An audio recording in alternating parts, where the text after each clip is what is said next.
دهاقا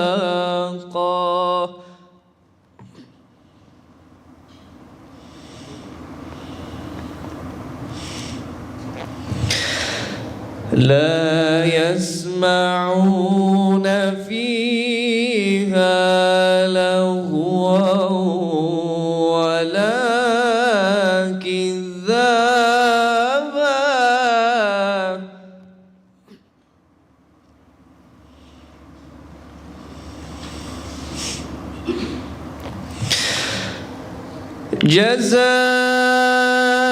جزاء من ربك عطاء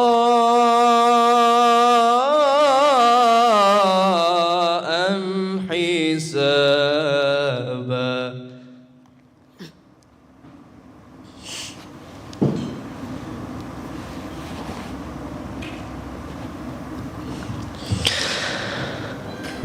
رب السماوات والأرض وما بينهما الرحمن لا يملكون منه خطابا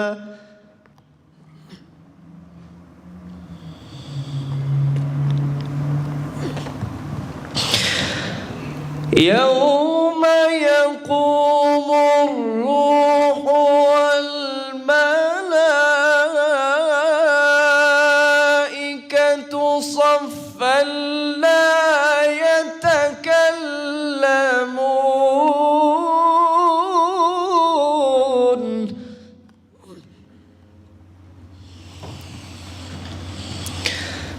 لا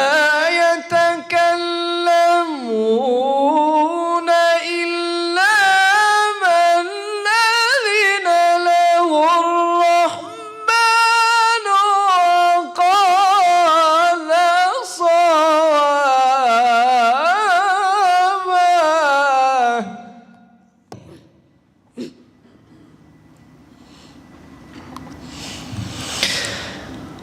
ذلك اليوم الحق فمن شاء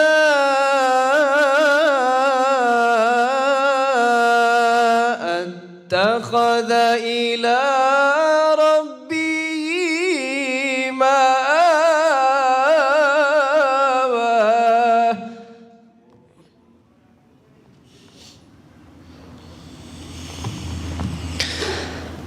إنا أنذرناكم عذابا قريبا يوم ينظر المرء ما قدمت يداه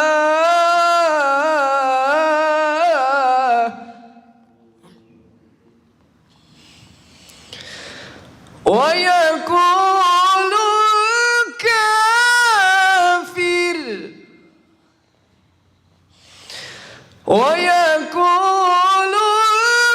الكافر يا ليتني كنت ترابا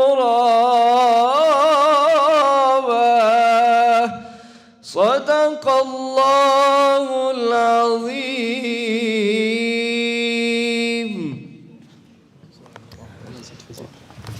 MashaAllah, Jazakallah, Allah Mazid Fazid.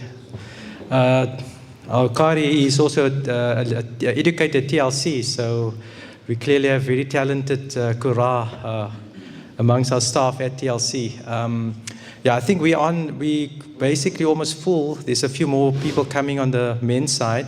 So just to recap, for those latecomers, breakfast will be served in about half an hour's time. I think that's the main highlight for me again. But I think, the purpose of our gathering here today is twofold. We wanted to launch the Two Oceans Leadership Forum.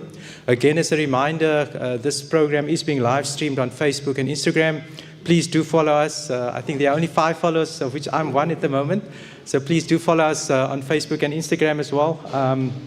The other purpose that we are here today, as per the invite, we are launching the Madrasa teacher course as well. And we have Dr. Ashraf Peterson that will share details of that a bit later. So just as a quick recap of our program, we have 2 speakers, then we will break for breakfast. Teas and coffees will be served as well. And then the last 2 speakers to round off our program. So short and sweet. Our next speaker up is Dr. Yasin Raycliffe. Dr. Yasin is the registrar of Two Oceans Graduate Institute. He's the chairperson of the advisory board of the Cape Peninsula University of Technology, or CPUT, Department of Public Administration and Governance. Prior to joining Two Oceans Graduate Institute, Dr. Raycliffe worked for the Western Cape government for about 10 years in the fields of monitoring and evaluation, and served as one of the lead facilitators for the Community Capacity Enhancement Program. Dr. Raycliffe further served as a lecturer at the Management College of South Africa, and he's published research in the field of public administration, the field that he's also done his PhD on as well. On a personal level, Dr. Raycliffe founded a humanitarian organization called Harrison. Hopefully you'll see some of those details of that humanitarian organization with us. And that was created to serve the needs of the Ummah. So it gives me a great pleasure to invite Dr. Yasin Raycliffe to address us here this morning.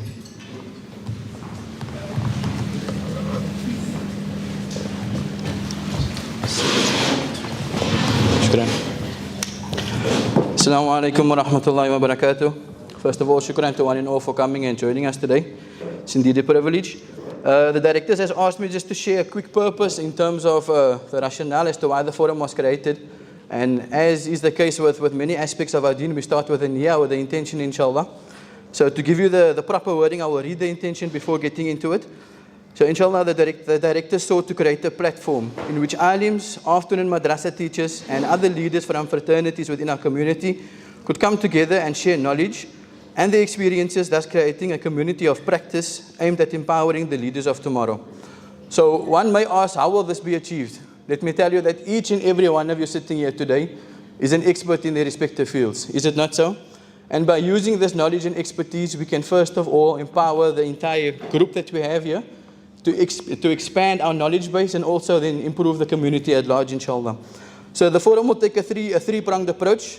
The first approach would be to create a monthly gathering in which the Quran will be recited. A particular portion would be recited by one of the elected alims. You would also then do the translation and the tafsir thereof. And the rationale for this is twofold.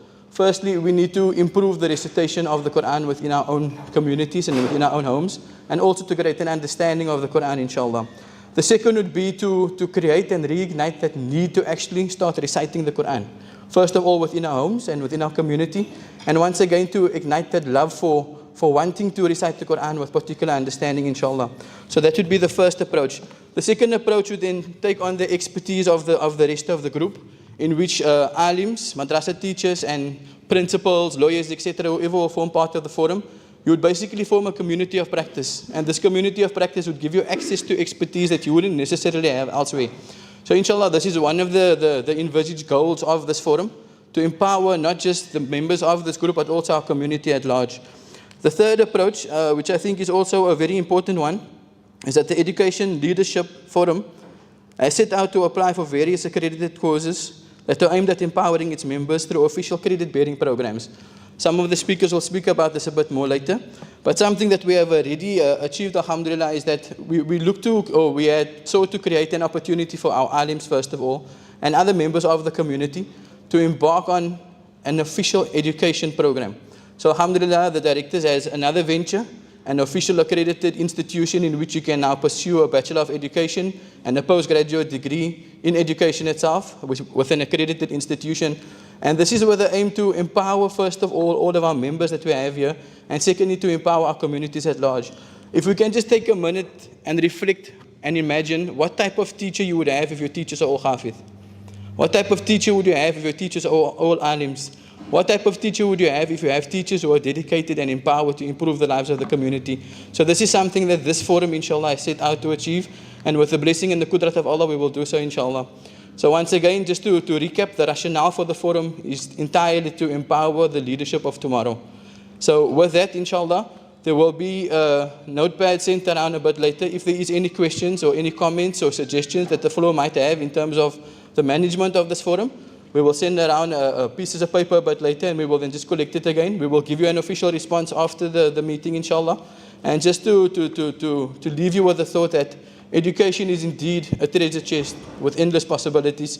So we ask Allah to guide us first of all, and to bless this forum, and to allow us to achieve the goals that were set out by the directors, inshallah. Shukran. Alaikum salam.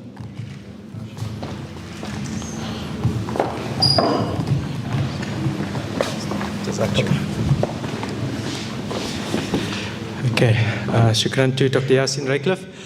Again, just for the attendees that came a bit late, a couple of housekeeping items. Please do fill in your names and, more importantly, your WhatsApp or cell phone numbers on the register. As Dr. Yasin has mentioned, we will be starting a WhatsApp group, and it's quite important that we get your details for that as well. Just the other housekeeping item, I see nobody's drinking. Please drink your waters. Canala. So there will be some juices that they will serve in the next minute or so as well.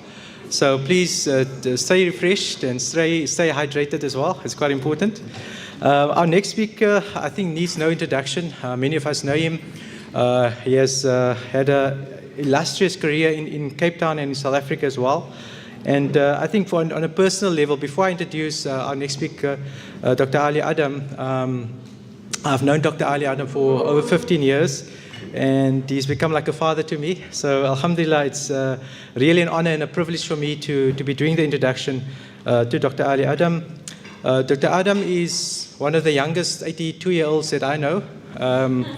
He has the energy of a young 35-year-old, still very energized, very enthusiastic and very passionate. And Dr. Ali Adam was born in 1942. And I think a key highlight, and something that I always say Dr. Maulana, so I'll say Dr. Maulana Ali Adam, talks about his time with the late, and what I call one of the greatest ulama of our generation, Sheikh Abul Hassan Ali Nadwi. And Dr. Ali Adam has had the privilege of being the personal khadim and being personally trained by Sayyid Abul Hassan Ali Nadwi. And on his return, after completing his studies in India, Maulana Ali Adam completed his B.Ed degree. And in 1984, I think quite a big landmark event in Cape Town was the founding of Islamia College. And I think not many people know this, but it's not widely known that Maulana actually founded Islamia in 1984. So I think, yeah, that's 40 years ago. Sure. And there's some of the graduates of Islamia right here, so I'm looking at them. MashaAllah. So I think that's one of the big legacies that Maulana has built over the last 40 years. And you can see the extensive network. And if I travel to Johannesburg and even outside of the country, and people talk about Islamia, they've been to Islamia. Some of our great doctors, lawyers, but more importantly, our ulama that have come from Islamia as well. So quite a big legacy. And one of the personal things that I always emphasize is that I've had a very brief privilege of being a tutor at university. That's the extent of my educational pursuits as an educator. But it's always quite satisfying when you meet people that have been touched by you, or you've interacted with on an educational level, because that's a legacy that stays with him. And I think for all of you that are educators in the field of education, be it academic or religious, quite an achievement for you, and something higher than just, look, I'm in the financial services industry, so money is one of the things that we unfortunately have to do in terms of making money for clients and investors. But for you as educators, I think the greater purpose is something that should really motivate you and that you should be passionate about. But coming back to Maulana, and again, I can't overemphasize this enough. Maulana's history, legacy that is built up, not just in Cape Town, but in places like the UK, where the University of Gloucestershire in the UK conferred an honorary PhD on Maulana for his efforts and especially curriculum development. And clearly the services to education that Maulana has done over many years, over 40 years as well. In 2016, the Two Oceans Graduate Institute was founded and formed with a specific purpose of focus on higher education. Maulana has been one of the founders of TOGI, and currently it's one of the unique institutions in South Africa that offers a 4-year B.Ed degree on a virtual hybrid format. With that introduction, I'm going to hand over to Maulana Ali Adam. Shukran.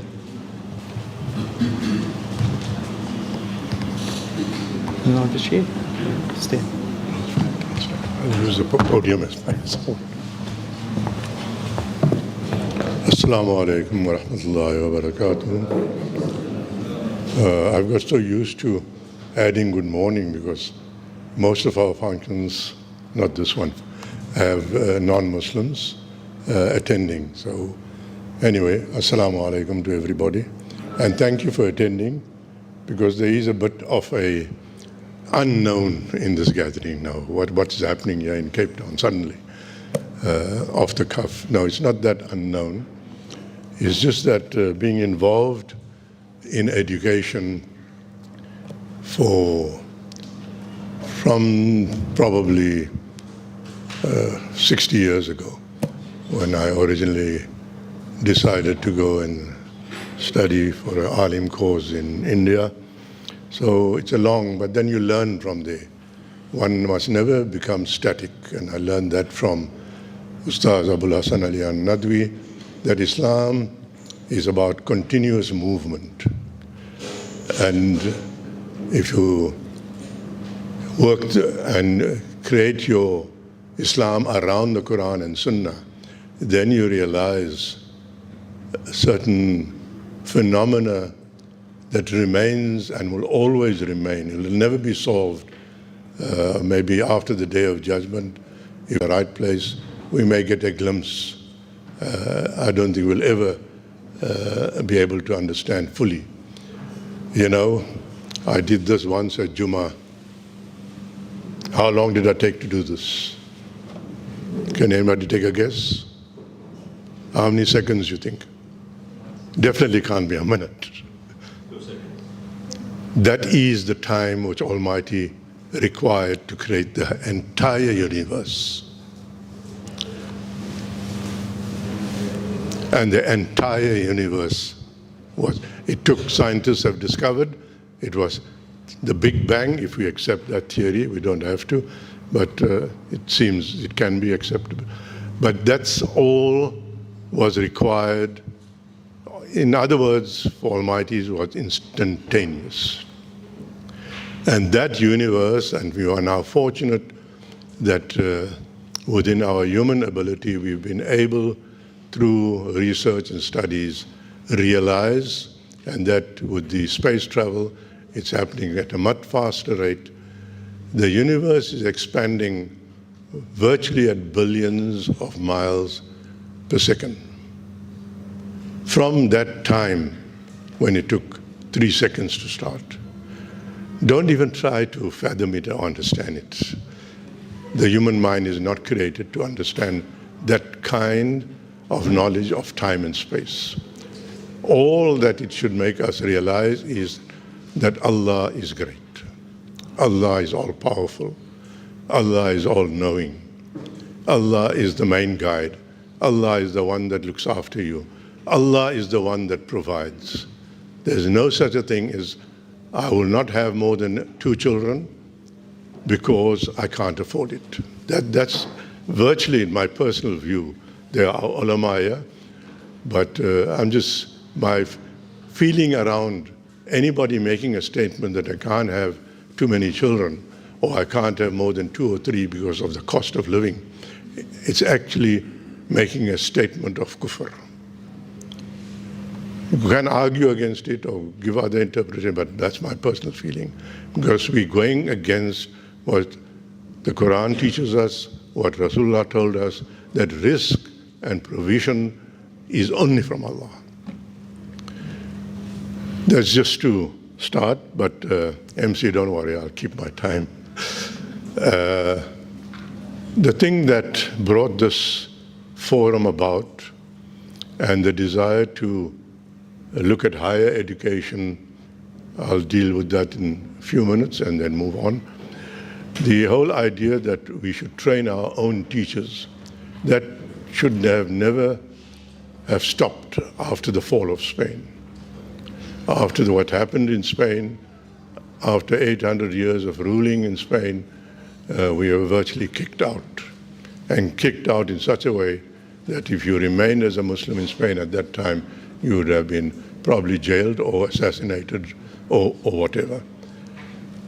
However, the work of the scholars of Spain, the politics destroyed us, but the work of the scholars, the Muslim scholars of that time, is where we need to take some lessons from. How these institutions emerge in Spain, in Cordova in particular. And the one idea, just as a quick side statement, Spain in reality never had universities. When the Western world started studying Muslim history or looking at Muslim history, they had to use some terminology to describe education in Spain. And in their language, whether it was French, German, Italian, or English, the idea of calling it a university came to it.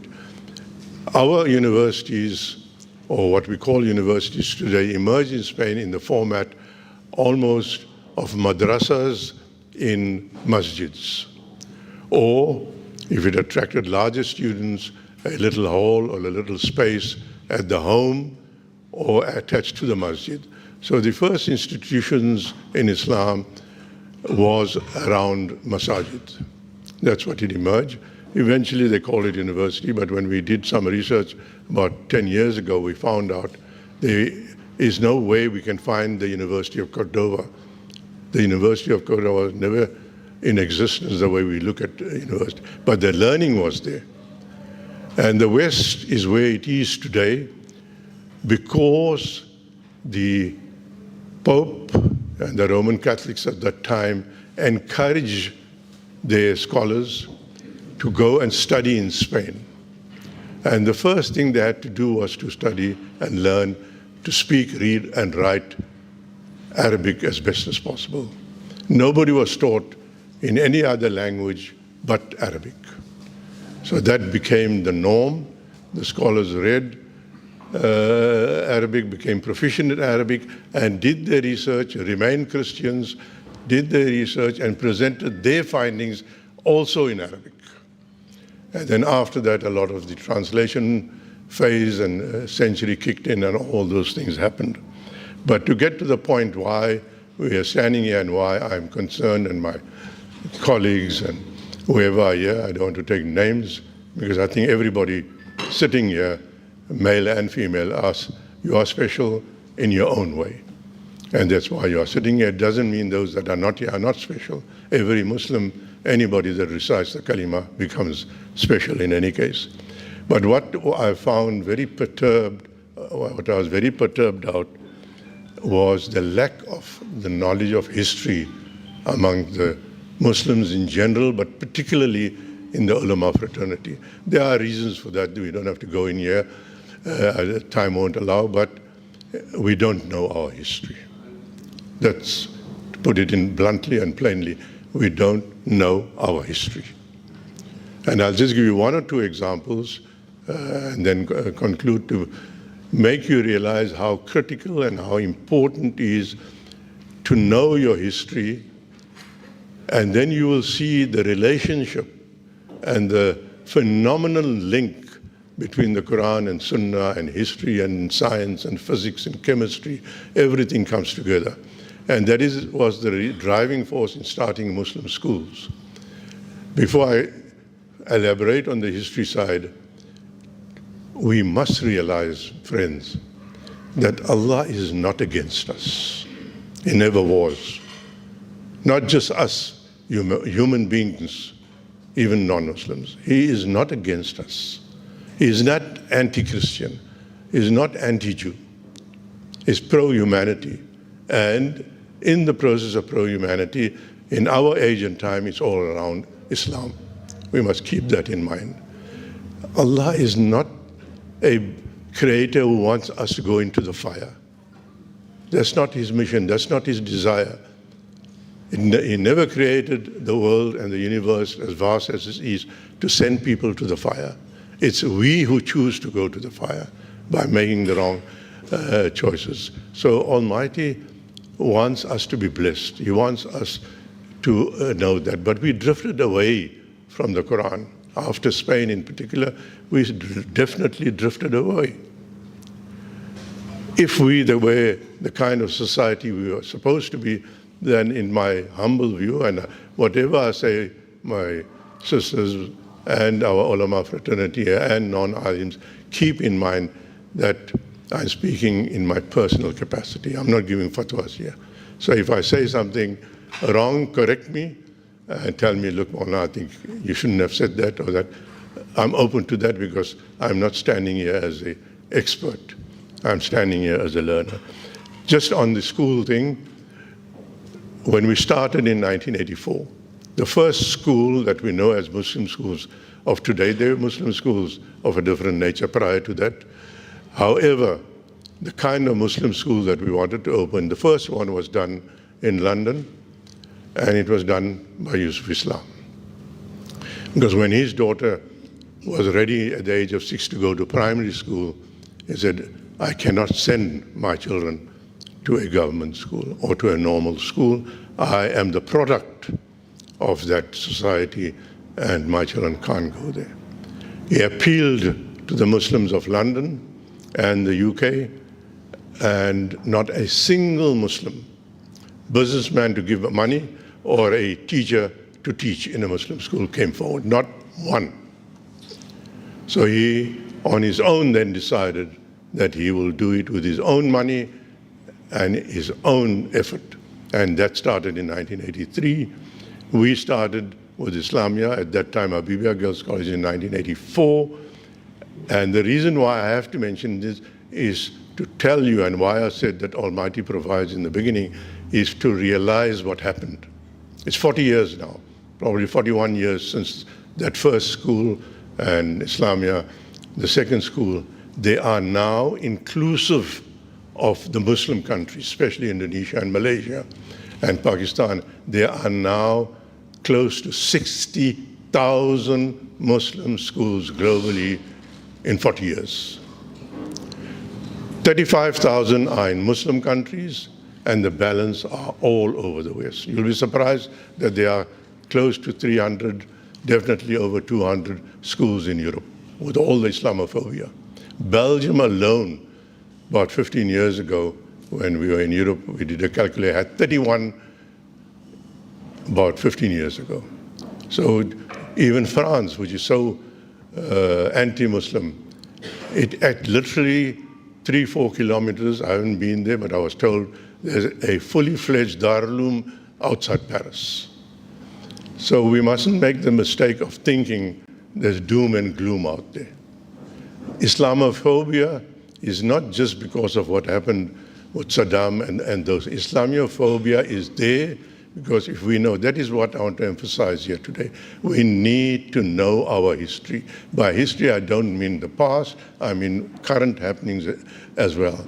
Islamophobia is there because the Pew, which is a research organization on populations as part of the work, has indicated that Europe will be a Muslim continent whether you plan it or you don't plan it. It's going to happen. And you can see it already. And Islamophobia emerges from the fear. You look at Germany, a quick example. The Turks have now got votes. The Turks are Muslims. In their way, whichever way, and they will vote for a Muslim. So in 50 years' time, if you have a Muslim, a staunch Muslim president in France, don't be surprised. The Muslim population is large in Germany and France. So Islamophobia emerges from the fear of Muslims automatically taking over. The Pew research indicates that there will be probably no born pure Italians left from 2050. It's a disappearing population. So those are the realities, my friends, ladies. We need to know these things in terms of current. Going back quickly to history in its context, Palestine is fresh in our minds. We want to cry, we want to be sad. Nothing wrong.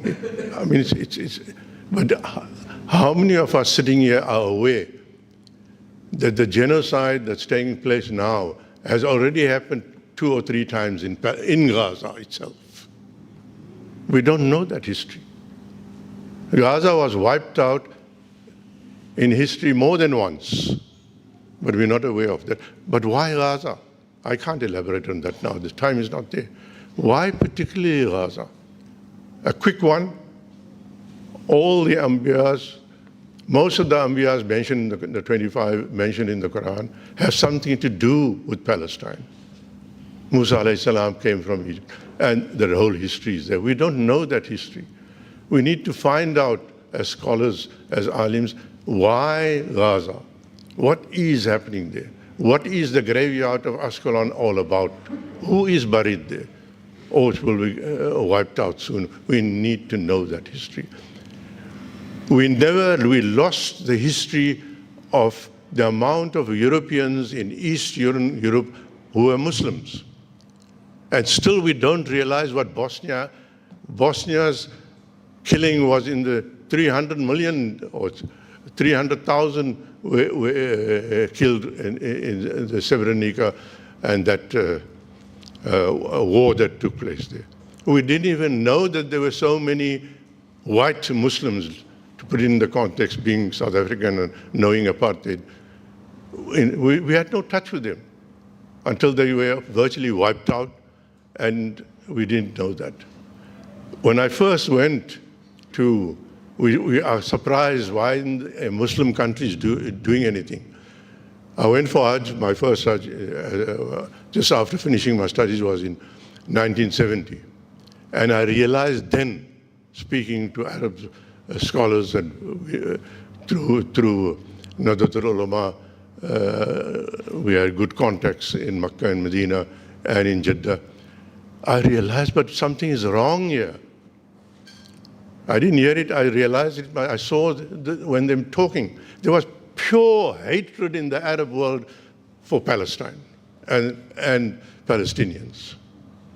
And so up to today, I just don't understand. Why does the Middle East hate and dislike Palestinians? There's a history. You learn, you find out. I cannot go into it, time doesn't allow. And it's not gone. You just follow the news of today, even if you don't know history. Pick up Khalid Times from Dubai. There's hardly a mention of the killings and the genocide taking place in Palestine. It's as if it's not happening. The few Saudi papers might mention a few things, but it's like a non-happening in the Middle East. They are more worried about the golf tournament that's coming, and sadly, I hope it doesn't happen in this Hajj. It might happen again. People are arriving this side of the airport for Hajj, and on the other side of the airport, they're coming for the biggest rave the world has ever seen that took place before Hajj in Riyadh. That is why we are here. We need South Africa taking Israel to the ICJ court, fine, good. That is South Africa. We got our own style of politics, but it's 300 years of hardship that brought us to that level. Not a single Muslim country was able to do it, just that little bit. So my appeal, we need to read our history. What made it possible for Salahuddin Ayyubi and Kurd, Egyptian, and I'm purposely saying Kurd, you think for yourself why I'm saying Kurd, and we don't know that history. He just didn't walk in as a warrior with an army and defeated the Crusades. It was years and years, at least 2 decades plus of training, learning to use armaments. We don't even know. The whole of the Middle East and Pakistan is full of American armaments. I can go on, but I need to conclude. In the war, when Nasser was saying, "I will destroy Israel," what happened? We've got planes, we've got this. Up to today, nobody has found a single plane in Egypt from Nasser's time. Where did those aeroplanes that he was talking about disappear? It went back to the West, somewhere along the line. But why didn't those planes take off? The chip in the plane could be by remote connection, disable the taking off of the planes. So don't think that Saudi Arabia has got a lot of arms, or Qatar has got a lot of arms. Even Iran. Who was repairing the aeroplanes of Iran after the Shah? All the armaments was there. It used to go to Tel Aviv. This is information that is available. I'm not making up something and you can't get it. It's available in normal media and in normal books and magazines, wherever it's available. It's not a secret. All the Iranian planes go to this thing. And I'll conclude with this. I can really go on. And what happened now recently? Come back to the recent history. We're all sitting here. Israel attacks the embassy in Damascus of Iran. And I'm purposely mentioning Iran because I want you to be wary and study what's happening in Iran and what happened and what will happen as far as Iran is concerned. They attacked, then Iran says, we will attack you. Israel says, you attack us, we will attack you. The attacks took place. Iran attacked Israel. Israel attacked this thing. Was there a single death? Was there major destruction of property? Nothing. Will enemies not take action? Does not that put in your mind somewhere, hey, are these people not friends? Nobody dies, no building is destroyed. How many of us sitting here know that Isfahan, that was attacked by Israel, has got more Jews before Israel was created than anywhere in the world? Isfahan is virtually a mini Jewish city in the heart of Iran. You think the Jews will bomb Isfahan and kill their own people? Be sharp, people. Be alert. That's what the forum is about. Talk. You may learn something. I may know something. We need to pool our information around Islamic history. What happened? What kind of wars took place when the history of Hazrat Umar radiallahu anhu going to Jerusalem to acquire the keys? What happened there? Why did he make salah outside the church, not inside the church? We need to know our history. How many of our brothers that are from Malaysia and Indonesia, how many of us are aware how Islam reached there about 500 years ago? What happened? And it arrived there. We don't know that history. You need to know that. It was the Muslim businessmen that went, and it was their integrity and their honesty, and they were the people used as bankers because it was the safest place to put your money in Malaysia. It was the akhlaq of the Muslims. That is our biggest jihad. We can have all the bombs, but if our character is not in order, if our akhlaq is not in order, if it's not acceptable to Almighty Allah, forget about it. You can have the biggest bombs in the world. If your akhlaq is not right, you are not going to come right. In conclusion, we need to take note of 4 things. One is always, as Muslims, be involved in inner development. The Quran tells us, observe the universe, وَفِي أَنفُسِكُمْ, observe yourself. We have to learn a lot of what is within me in order to remove the devilishness that is within us. It needs to be removed. Secondly, never allow yourself to get involved in groups, little groups. I'm a this and I'm a that. I'm a that kind of a Muslim. I'm a that kind of Muslim.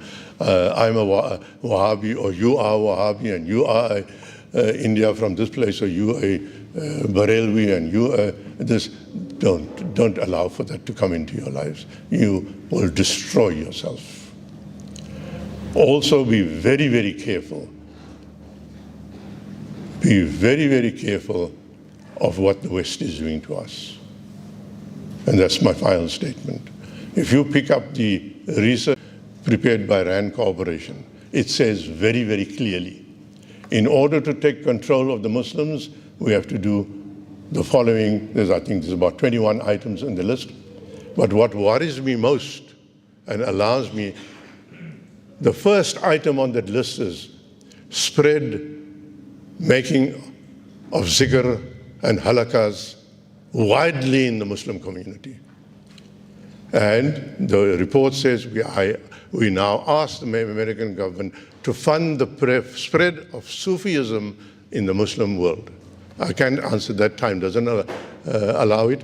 And why was the spread of Sufism the first attack or advice given to the American government against the Muslims?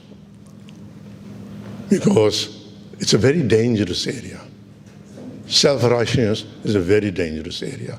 We must be very, very careful. It eats into you. The weakening of the spirit of the Muslim comes via pseudo or wrong kind of Sufism. And they realize it, and they put it into practice.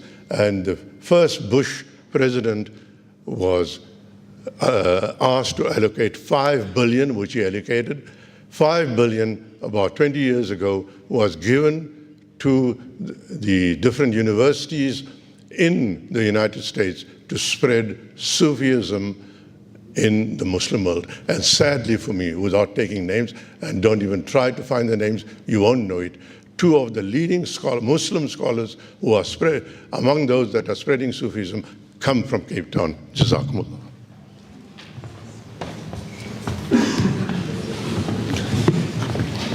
Jazakallah, Maulana Dr. Ali Adam. Very powerful and profound words. Just a bit of housekeeping. There's a car, I don't know what make of car it is, CAA 498101. I don't know what type of, it's probably a fancy car, that's why we don't know what make of car it is. Your lights are on, please go switch off your lights before your battery runs off. CAA 498101. While I've got this pamphlet, you'll see on your tables, there is this pamphlet. It's got a QR code. Dr. Ashraf Peterson will talk about the launch of our madrasa training course. But to get more information, please scan it on your phones if you've got one of those fancy phones and get more information there. You can also enroll for the program, but we'll talk about that a bit later. Right now, we'll break for breakfast. So the key highlight of our morning here, a nice hot breakfast. There's coffees and teas at the back. Please help yourself to coffee and tea.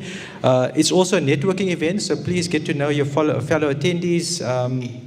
The idea is to also foster an environment of knowledge seeking and knowledge imparting of knowledge. Maulana for the men are on my side, so please do engage with Maulana. There's a wealth of information. Just one anecdote as we get the breakfast to be served. Maulana has touched on his passion, which is history and Islamic history in particular. And I would highly recommend one of the books that Sayyid Abul Hasan Ali Nadwi wrote, Saviors of Islamic Spirit. It's a phenomenal, it's 4 volumes.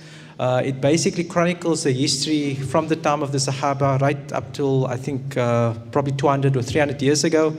And then just the typical scenario unfolding in our Muslim world where the Muslim population go through a period of decline, and you have these people, saviors as he called it, or mujaddis, that come and revive the religion. And, everybody's waiting for Imam Mahdi, but Imam Mahdi is within all of us, and especially yourselves as leaders and educators. I think there's a big responsibility, and that is why we've also launched this Two Ocean Leadership Forum as well. So breakfast is being served. I think it's now 9:30. We'll reconvene at 10 o'clock. Please do stay around after breakfast. I know the tendency in Cape Town is once you're fed, you run away. Please don't. Please do stay around. We've got some exciting news and some 2 very dynamic speakers after breakfast as well. I'll see you in half an hour's time. Shukran.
Assalamu alaikum wa rahmatullahi wa barakatuh.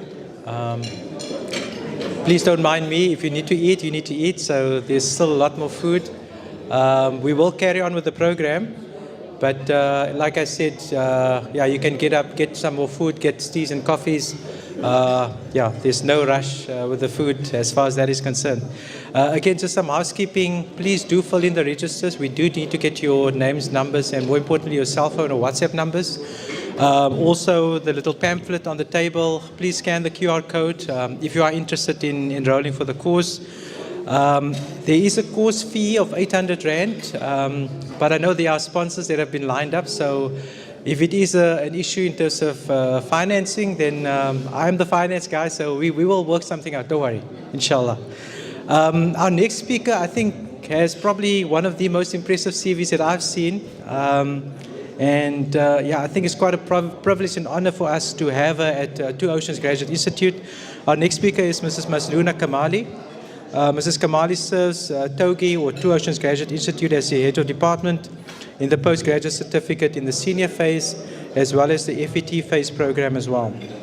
She holds a master's degree in Semitic languages and cultures from the University of Johannesburg, an honors in religious studies from UJ, a BA degree in Islamic studies from IPSA, the Islamic Peace College of South Africa, and she also lectured and was examinations and records officer at IPSA as well.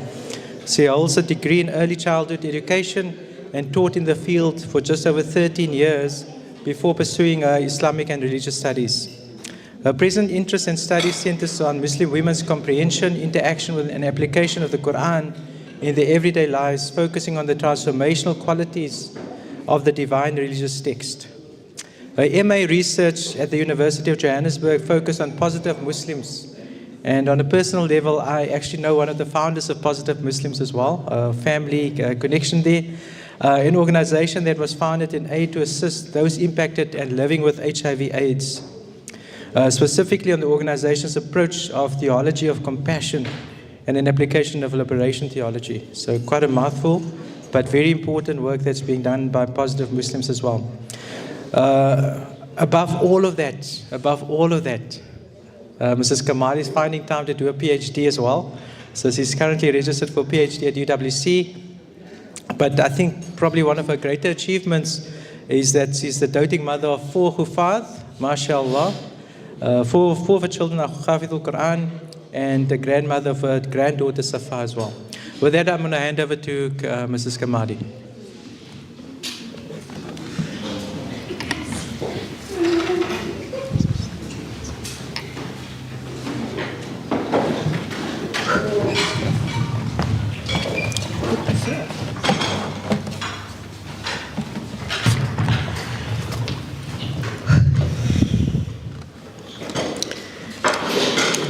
أعوذ بالله من الشيطان الرجيم بسم الله الرحمن الرحيم والصلاة والسلام على أشرف الأنبياء والمرسلين سيدنا ونبينا ومولانا محمد صلى الله عليه وسلم رب اشرح لي صدري ويسر لي أمري واحلل عقدة من لساني يفقهوا قولي ربنا زدنا علما وارزقنا فهما السلام عليكم ورحمة الله وبركاته.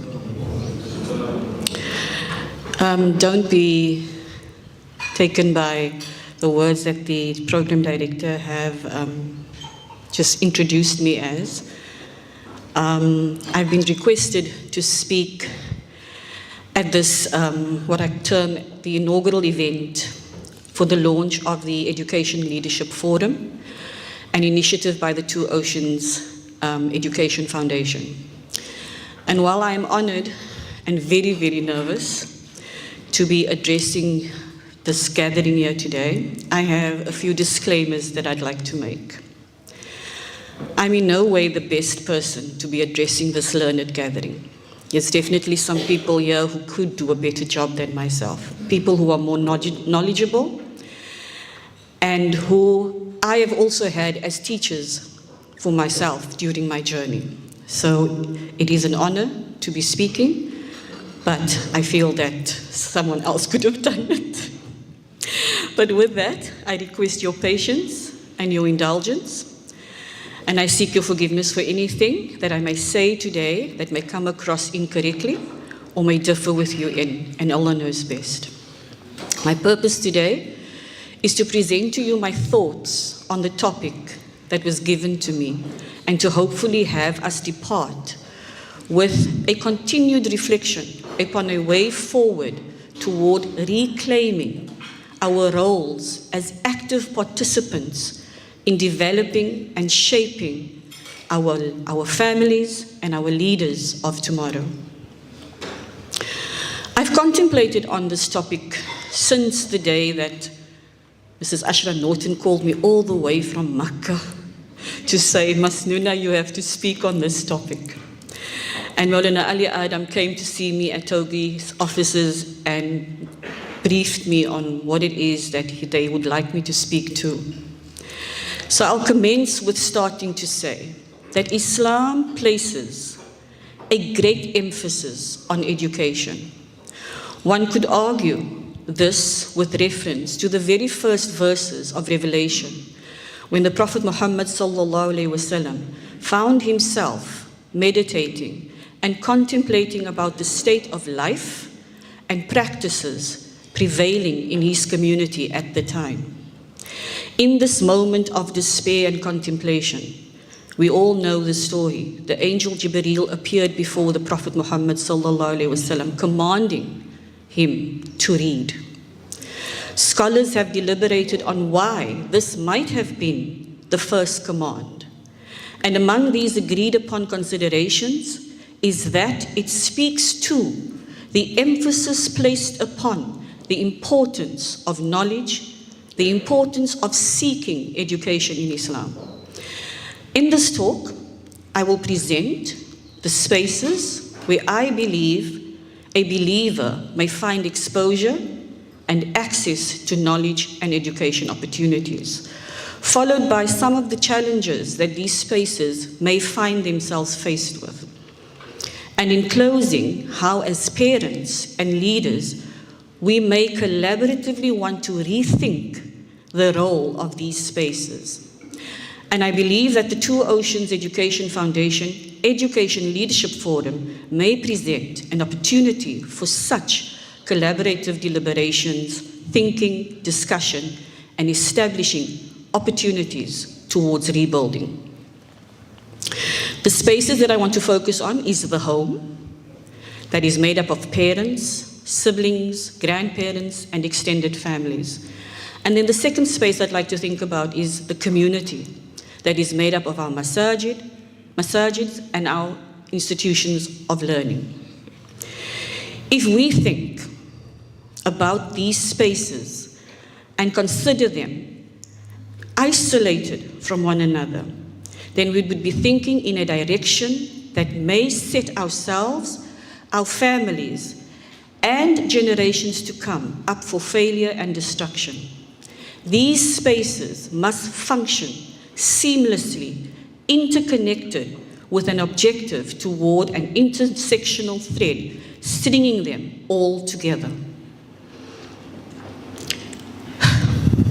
Let's commence with thinking about the family, the home. Allow me to reiterate that education is considered a fundamental right and a crucial aspect of an individual's development. The Quran and Hadith places great emphasis on the importance of seeking knowledge, particularly within the family setting. The Quran states in Surah Taha, verse 114, and say, "My Lord, increase me in knowledge." We were taught, while I was studying, that this verse highlights the importance of seeking knowledge and education throughout one's life. In addition, we were also taught about a hadith when our asatidha informed us that the Prophet Muhammad ﷺ said, "A father gives his child nothing better than a good education." This hadith is found in Sahih Bukhari, and it emphasizes the significant role that parents play in providing their children a good education.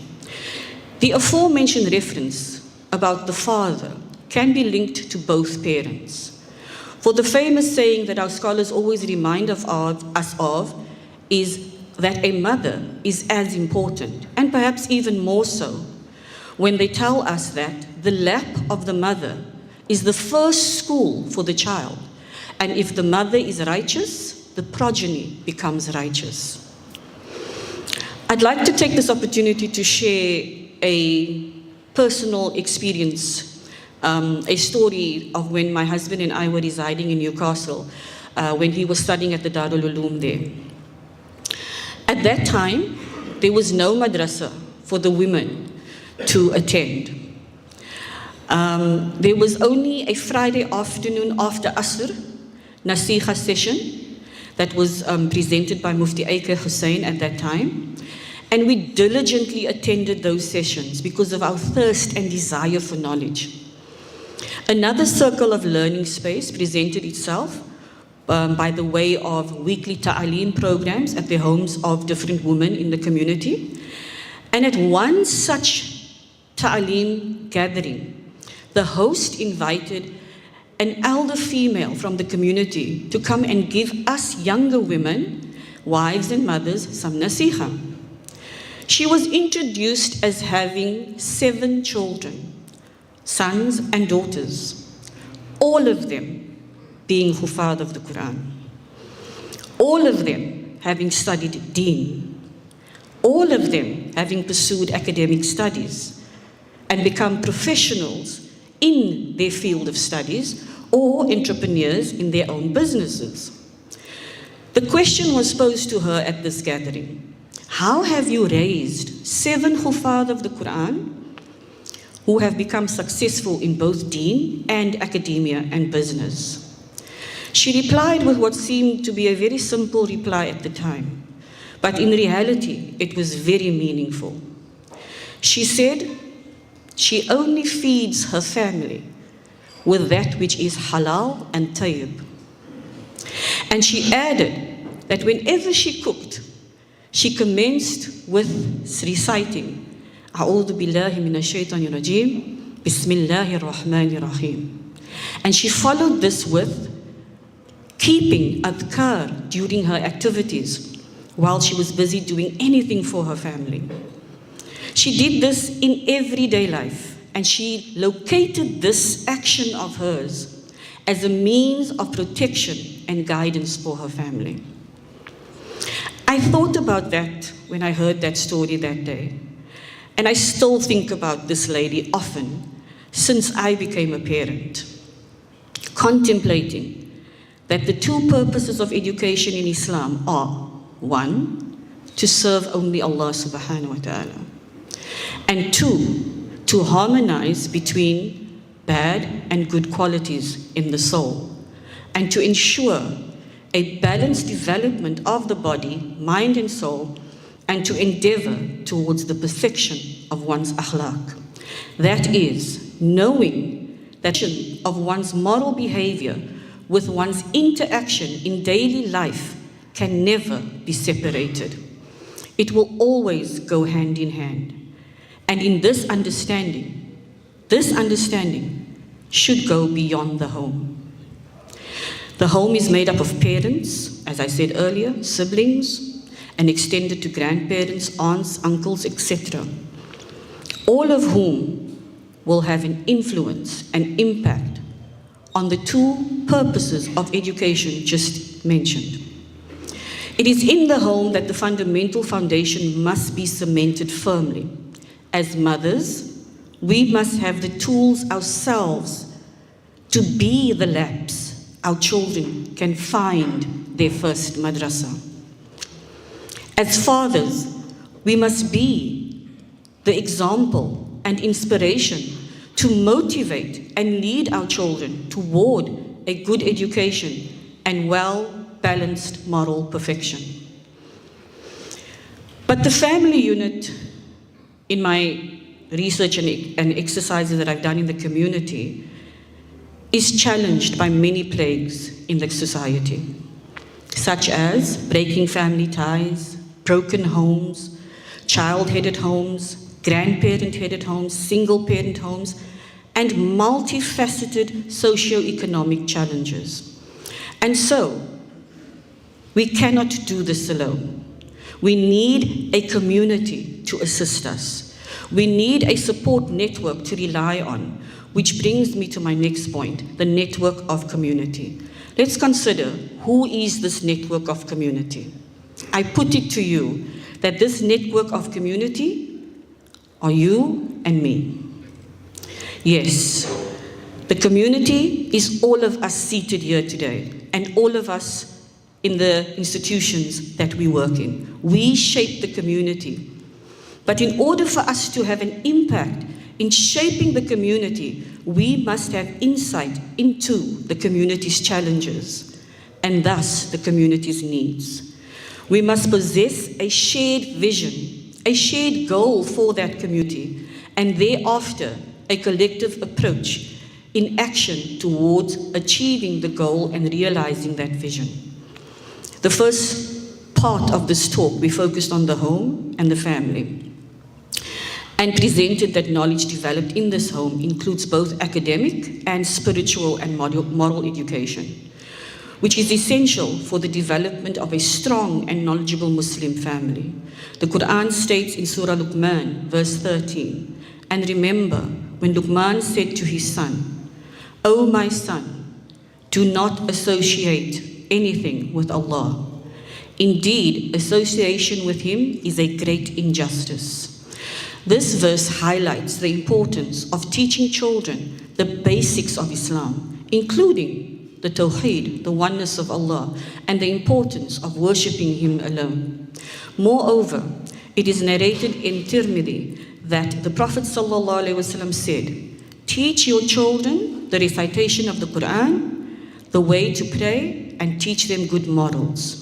This hadith emphasizes the importance of teaching children fundamentals of Islam, including the recitation of the Quran, and that good morals cannot be separated from this. We can conclude that in addition to spiritual and moral education, education in the family setting includes teaching children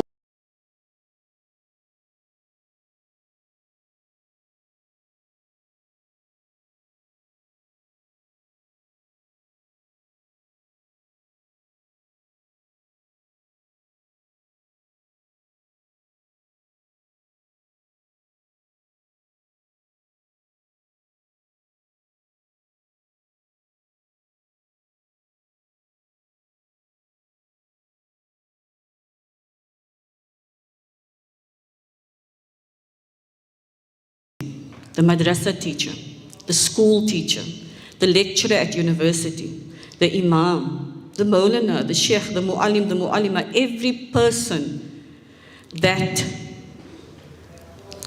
every individual or space of learning that our children encounter shapes their understanding of their place in this world and their relationship with Allah subhanahu wa ta'ala and His deen. We must have contentment and certainty that the space we send our children to are aligned with our vision and goals for raising conscientious parents and leaders for tomorrow. Allow me once again just to present to you a small example of an experience that I had as a young Muslimah before I got married. When my husband proposed to me and my family just over 30 years ago, alhamdulillah, we were both employed at Masjid al-Ikhlas in Hanover Park. The imam at the mosque at that time was Imam Hashim Lamara. Imam Hashim also served as the principal of the madrasa. I worked at the pre-madrasa in the morning, and my husband worked at the afternoon madrasa in the afternoon. After he had proposed to form our nikah, and Imam had two conditions before obliging our request. Imam said, "You have to attend my nikah classes every week. And you also have to attend one of the classes that I offer during the week." We obviously accepted Imam's condition because we wanted to get married. But I recall that during one of these nikah classes, Imam gave us an exercise as homework. He asked each one in the class to write down the values they hold dear in their lives and to follow this with the values they wish to have present in their marriage and home. And as a third part, he said, "I want you to put down at least 5 things, 5 goals that you want your children to achieve one day when you become parents." Interestingly, my husband and I had similar views and goals, one being that we want the children to memorize the Quran. And alhamdulillah, we have to, with Allah's qudrat, achieve that. This exercise given by Imam Hashim was one that is not only applicable to that moment, but one that my husband and I reflect back upon continuously to remind ourselves of those values we jotted down and the goals we hoped to achieve, asking ourselves whether we were still on the right track. We are thankful and remain thankful to Allah subhanahu wa ta'ala for guiding us to Imam Hashim at that time. And we are thankful to Imam Hashim for in that time, 30 years ago, having this forward-thinking approach in how this type of exercise is going to shape this particular family unit that's going to add to shaping this particular community. With that said, I'd like to ask a rhetorical question. Do we, as a collective here today, have the contentment that our mosques, our madaris, and our institutions of learning are living up to an objective of forward-thinking consideration for developing a balanced and holistic Muslim community? It's a rhetorical question. We don't need to answer it right now. But think about it. We pondered on this with uncertainty of a positive conviction. Then allow me to say that it is within our mosques and our madaris and institutions of learning that play a pivotal role in this matter. In the time of the Prophet Muhammad sallallahu alaihi wasallam and the generations immediately after him, the mosque was the center of learning and knowledge accumulation. It was an extension of the home. Families would gather in the mosques. Fathers, sons, mothers, daughters, grandparents, uncles and aunts would come and I've read so many books and listened to so many of my teachers speak of how the circles of learning took place during the prophetic era and the era of the Tabi'in and the Taba'a Tabi'in. And in these books and lessons, we learned how even women who possessed a skill and talent were instructed to of all communities. But that in the communities that I have worked in or have done research in, these are the communities that are most plagued by societal challenges.